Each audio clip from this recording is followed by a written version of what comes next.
Hello boys and girls. Today, we are going to have fun learning the ABCs. Let's learn the letter C. Can you say C? C is the first letter in the word carrot. Here are some more things that start with the letter C. Cat, car, and cow.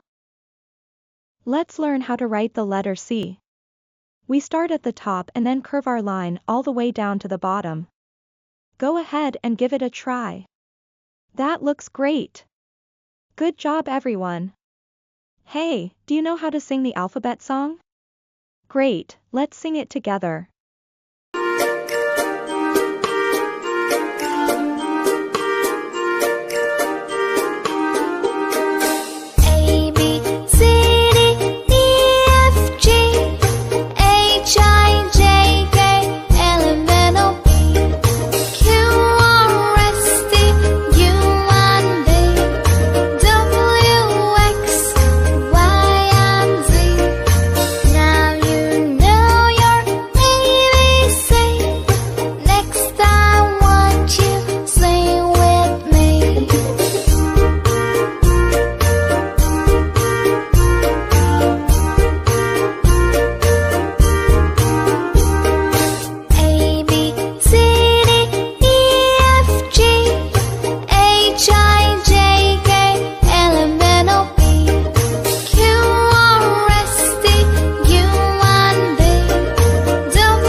Wow! That sounded great. You all sang beautifully. But now, it's time for a pop quiz. Do you know which letter in the alphabet comes after the letter C? Is it D, E, or F? Raise your hand if you guessed the letter D. Wow, you all are amazing learners. Great job everyone. I hope you'll join us again in the future for more alphabet adventures. And be sure to check out Wise Little Learners for more fun and educational videos. Thanks for watching.